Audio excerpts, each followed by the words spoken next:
سبيل الدموع سبيل مريح تنهد يا صاحي كي تستريح وغص الدعاء. Kata Nabi di dalam hadis Bukhari, "May yuridillahu bihi khairan." Yang terkenal kan yufaqihu fiddin, itu yang terkenal. Ternyata ada dua modelnya. Ada may yuridillahu bihi khairan yufaqihu fiddin. Siapa yang Allah pengen kasih dia kebaikan agama, kebaikan, Allah akan buat dia mengerti halal dan haram. Itu berarti Allah sayang sama dia. Ini satu model hadis. Ada model yang kedua, mirip redaksinya. May yuridillahu bihi khairan yusib min. Hadis Bukhari. Siapa yang Allah pengen ngasih dia kebaikan, Allah uji. Hah? Kok gitu caranya? Ternyata kayak gitu rahasianya. May yuridillahu bihi khairan, may yuridillahu bihi khairan. Siapa yang Allah pengen ngasih dia kebaikan, Allah kasih dia musibah atau ujian. Kenapa bisa seperti itu, Ustaz? Fa inna ma'al usri yusra, inna ma'al usri yusra. Seolah-olah Allah bilang di dalam ayat itu, kalau kalian mau dapat kemudahan, biasanya lewatnya kesusahan dulu. Kalau kalian pengen dapat keberuntungan, biasanya dapatnya kerugian dulu. Tapi keberuntungan dan kerugiannya pasti nggak sebanding. Keberuntungannya jauh lebih besar daripada kerugiannya. Kerugian itu kayak modal doang, DP. Jadi kalau kita mau dapat kejutan dari Allah, Allah kasih kita DP. DP-nya apa? Ujian. DP-nya musibah. DP-nya rasa nggak nyaman. Itu DP tuh. DP terhadap apa? DP dari Allah terhadap hadiah-hadiah besar yang Allah pengen ngasih ke kita setelahnya. Cuman banyak orang yang menolak DP ini. Sama kayak kita misalnya. Kalau kita mau ngasih dia hadiah, kita kasih dia kayak kejutan dulu. Dia lagi ulang tahun nih, disiram air dulu. Setelah itu dikasih hadiah-hadiah yang mahal. Rela nggak disiram air demi hadiah? Rela, udah siramin lagi aja. Kalau setelahnya ada hadiah. Yang kita nggak rela, kalau setelah disiram, disuruh bersih-bersih sendiri dan gak dikasih apa-apa, kan gak rela tuh. Berarti ini bab iman. Yakin gak kalau Allah tetap ngasih hadiah? Kan sabar dan iman itu ternyata tahu aman, kembar. Kalau kita yakin Allah ngasih hadiah setelah ngasih kita DP ujian, ya kita akan sabar. Gak apa-apa deh, bentar lagi mau dikasih hadiah, digini-giniin juga gak masalah. Dibully, diapain sama Allah, biarin aja. Ya Allah saya sabar, kan bentar lagi mau dikasih hadiah nih. Ini masalah yakin. Tapi kalau kita gak yakin, apa sih maunya Allah gitu kan? Begitu kalimat ini keluar, maka yang muncul setelahnya adalah mengeluh, berputus asa, dan gak akan sabar menghadapi ujian. Ujian, kata Nabi, may yuridillahu bihi khairan. Siapa yang Allah pengen kasih hadiah, siapa yang Allah pengen kasih kejutan, siapa yang Allah pengen kasih pertolongan, siapa yang Allah pengen kasih kebaikan, yusib min. Allah akan uji dia dulu. Ini sunnatullah. Sehingga kalau kita lagi diuji, yang kita lihat jangan ujiannya, apa setelah itu. Gimana ngelihatnya Ustaz gak kelihatan? Dengan mata hati. Istafti qalbak, tanya kepada hatimu, kelihatan gak? Dengan mata hati. Gimana ngelihat dengan mata hati? Dengan iman, saya percaya Allah pasti ngasih kebaikan setelah ini. Orang Allah sendiri yang ngomong, gak ada satu huruf pun di Al-Quran yang salah. Apalagi satu ayat, apalagi dua ayat. Fa inna ma'al usri yusra. Ditegesin lagi. Inna ma'al usri yusra. Tapi usr dulu, baru yusr. Dikasih kesusahan sedikit, dikasih kemudahan yang banyak. Dikasih kesusahan sedikit, dikasih kemudahan yang banyak. Ini yang kita coba bangun tajdidul iman. Bangun memperbaharui yakin. Sehingga ketika kita diuji, sedih, wajar. Mengaduh sedikit bukan mengeluh ya. Kalau mengeluh kan nyalahin Allah. Kalau ngaduh, yang namanya orang dicubit kan, itu ngaduh. Tapi kalau, apa sih maunya Allah? Nah itu ngeluh. Antara mengaduh dengan mengeluh berbeda. Mengaduh, itu manusiawi. Sedih, itu manusiawi. Air mata, bahkan bukan hanya manusiawi, itu rahmat dari Allah. Orang yang gak bisa menangis itu yang bahaya. Kalau kita masih bisa menangis, berarti kita masih peka hatinya. Bukankah anak kecil paling sering menangis? Berarti hatinya peka. Siapa lagi selain anak kecil yang paling sering menangis? Cewek. Cowok itu emang gak punya perasaan. Makanya jarang nangis. Cewek dikit-dikit nangis. Jangan bilang, cemen banget sih nangis apa, cengeng apa. Enggak, karena dia perasaannya lebih peka dari kita. Itulah kenapa Allah menitipkan bayi kepada perempuan. Kalau dititipin ke laki-laki hancur. Di balik kepekaan perempuan, di balik sensitifnya perempuan, di balik perasaannya yang luar biasa, di situ Allah Subhanahu wa taala menitipkan amanah, dia yang paling baik dalam merawat bayinya. Perempuan secara umum mungkin lebih banyak bicara daripada laki-laki ya. Walaupun ada orang yang perempuan pendiam banget, ada yang nggak ngomong sama sekali, misalnya diem-diem aja, ada. Tapi secara umum perempuan lebih banyak berucap daripada laki-laki. Emangnya ini kekurangan? Bukan. Ini kelebihan. Kalau dia berikan itu dalam hal yang tepat. Apa yang tepat? Mendidik anak.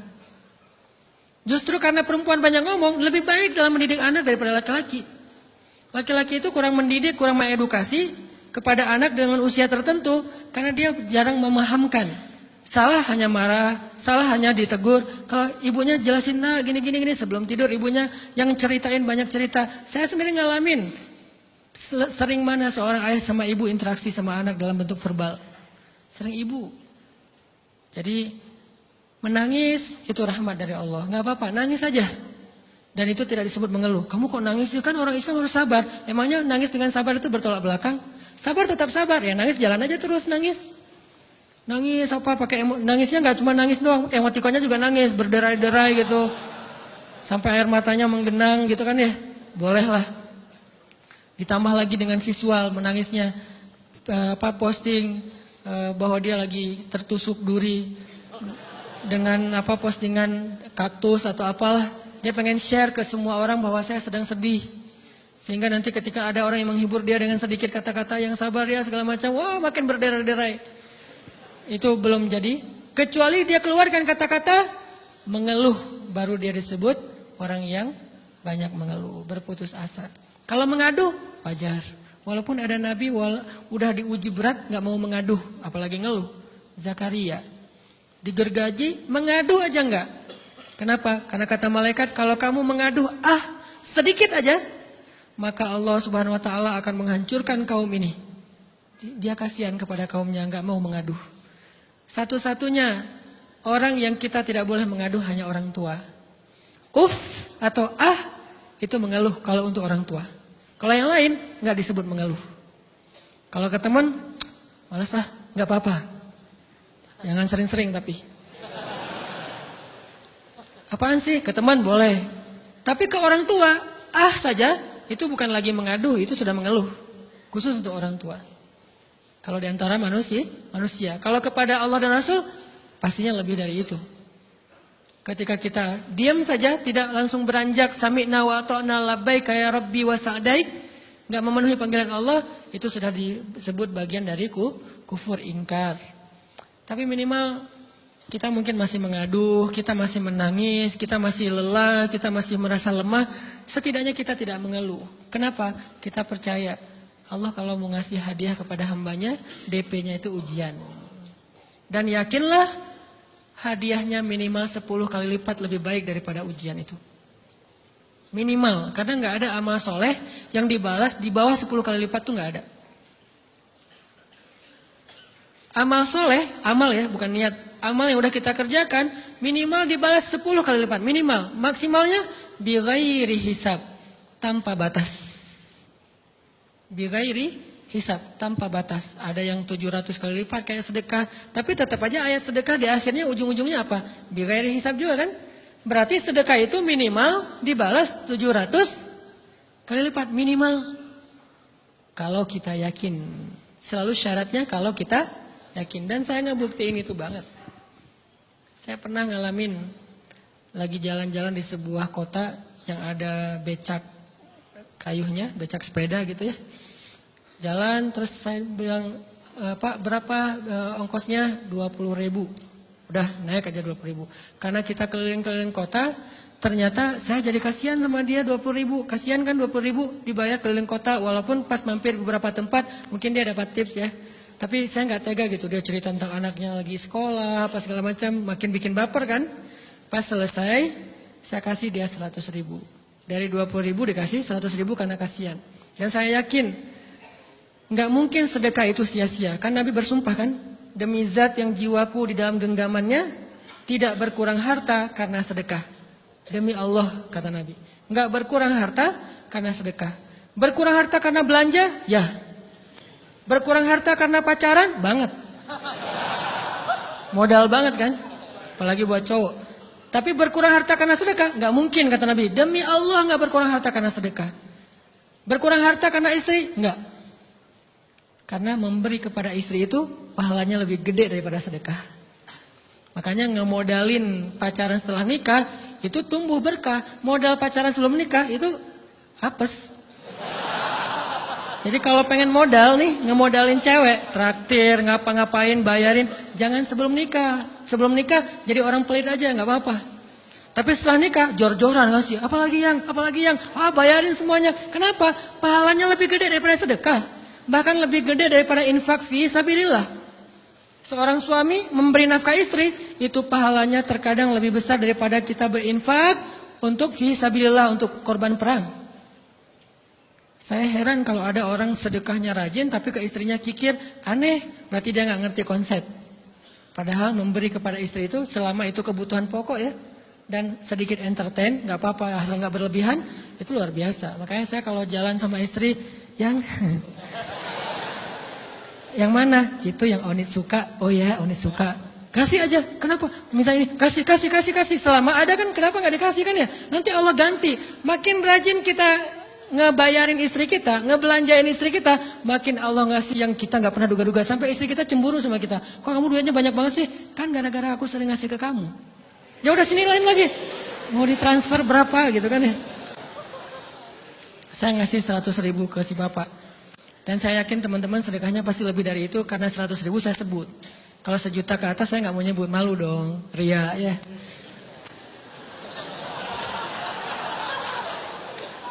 Sebenarnya nggak pernah sih. 100.000 deh, karena kan kecil, saya kasih 100.000. Ternyata begitu saya kasih 100.000, dia doa. Nah ini nih pentingnya sedekah ke orang yang membutuhkan tapi nggak minta-minta, dia tulus. Dia langsung doa, ya Allah Pak mudah-mudahan rezekinya lancar, berkah, bertambah dan segala macam, bahagia keluarganya. Doa-doa ini semuanya dikabulkan dalam hitungan hari. Pertama, bertambah bahagia rumah tangganya, dapat kecupan dari istri. Dia nganggap suami saya cowok banget sih. Mulai 1 nih. 2, demi Allah selang 15 jam kalau nggak salah, karena waktu itu malam, besok paginya ada orang yang ngejar-ngejar saya pengen ngasih hadiah. Ustadz, saya pengen ketemu Ustadz. Maaf, saya nggak bisa ketemu sekarang, lagi rush, lagi tight schedule, gitu-gitulah, sosok gaya nggak jelas gitu ya. Terus Ustadz, saya pengen banget ketemu. Dia nggak ngomong pengen ketemu apa. Kalau dia bilang mau ngasih duit kan langsung saya prioritaskan kan ya. Berhubung dia nggak ngomong, ya udahlah, saya sosok jual mahal gitu. Tapi yang namanya rezeki kan gimana kita tolak, dia datang kan. Saya nolak. Pokoknya sebentar aja 5 menit nggak akan ganggu waktu Ustadz. Ya udah besok pagi ya pas breakfast gitu. Pakai gaya-gaya dikit breakfast. Pas breakfast, oh ya siap Ustadz. Jam berapa? Jam 8. Udah janjian jam 8. Mungkin orangnya nih dengar live streaming, Pak jazakumullah khair jaza. Makasih banyak, mudah-mudahan Allah tambahkan rezekinya. Terus beliau besok mau flight ke luar kota jam 8. Akhirnya ngubungin lagi malamnya, Pak Ustadz maaf nggak bisa ketemu besok. Karena saya jam 8 itu jadwal terbang. Oh ya udah nggak apa-apa. Senang dong saya nggak jadi ketemu kan. Tahu gitu kan nyesel saya tuh. Senang. Besok pagi jam 6 Pak Ustadz. Alhamdulillah ternyata penerbangan saya di-delay ke jam 11. Allah delay penerbangannya demi ngasih rezeki buat saya. Kan luar biasa kan. Ini hikmah kepedean saya, kegeeran kepada Allah gitu. Di-delay demi saya. Kan kadang-kadang GR ya depan Allah ya. Rabbi akraman kan gitu ayatnya. Allah memuliakan saya dengan istighfar tetap. Akhirnya saya bisa ketemu Ustaz. Saya nggak baca WA-nya. Terlambat baca. Baru baca jam 8. Dia udah mulai agak putus asa. Kayaknya udah gak mungkin ketemu nih. Jam 8 pas saya baca. Ternyata orangnya nggak di delay. Ya udah saya balas. Ya udah sekarang saya tunggu ya jam 9. Maaf cuma sebentar. Nggak apa-apa Ustaz 5 menit. Datang dia. Datang ngasih apa coba? Ngasih duit 200 juta. Demi Allah. Cuman berselang beberapa jam, saya tolak-tolak. Tahu gitu Pak, datang malam ini aja.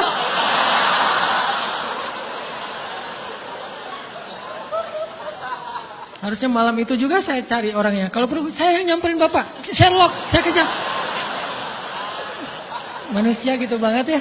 Tapi Masya Allah di situ saya jadi tahu, oh doa orang itu lebih akurat, lebih mantap, lebih diijabah daripada doa saya. Mungkin bukan karena sedekah, tapi karena doa setelah sedekah. Ya Allah dan segala macam dimudahkan sama Allah. Itu luar biasa loh. Saya nggak percaya, saya pikir main-main. Orang ini iseng kayaknya pengen ketemu doang, pengen selfie. Ternyata pas saya cek, ditransfer, di capture, Ustadz udah ditransfer. Saya, jangan-jangan ini jebakan Batman gitu ya. Nyari-nyari sana segala macam. Alhamdulillah ternyata emang niat baiknya pengen, alhamdulillah saya terkesan, saya dapat hidayah lewat Ustaz segala macam. Sekarang saya pengen membalas jasa Ustaz walaupun kecil 200 juta. Untung saya nggak kaget dan kemudian pingsan. Pak 200 juta stroke kan ya, bahaya. Lebih mahal dari 200 juta. Ini keajaiban ya teman-teman. Jadi kita tuh, saya kan sering bilang keajaiban itu terjadi tergantung tingkat iman. Bukan saya udah soleh banget, enggak. Saya belajar terus untuk yakin deh sama Allah. Modal kita tuh kan gini sebetulnya kan. Duit kita tuh banyak loh teman-teman. Cuman gak disimpan di bank, gak disimpan di saku. Disimpannya di sisi Allah. Bedanya apa sih? Kenapa kita kalau disimpan di bank tenang? Saya lagi punya duit banyak dari 100 juta. Di mana? Di bank. Aman. Kenapa kalau disimpan di saku? Aman. Tenang. Kenapa kalau disimpan Allah gak tenang? Kenapa kalau disimpan di Allah kita bilang gak punya duit? Ini kan gak fair sama Allah. Gak punya duit nih. Siapa bilang gak punya duit? Kan ada Allah. Tinggal minta sama Allah. Tapi gak ada wujudnya. Tapi kan ada janjinya. Bukankah janji Allah lebih kuat daripada wujud? Bukankah iman harusnya lebih mantap daripada sesuatu yang konkret yang kita lihat? Ada duitnya di sisi Allah. Kenapa gak dikasih? Karena kita belum butuh. Kalau kita yakin duit kita itu ada di Allah. Tapi dikasihnya pas kita butuh. Begitu butuh ya Allah langsung dikasih sama Allah. Itu banget benar-benar terjadi dalam kehidupan kita. Pasti kayak gitu. Tingkat tergantung kita yakin apa enggak.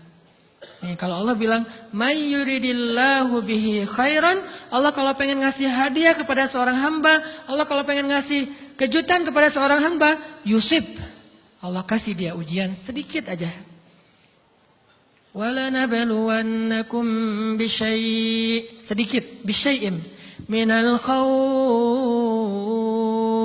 wal ju' wa naqsim minal amwal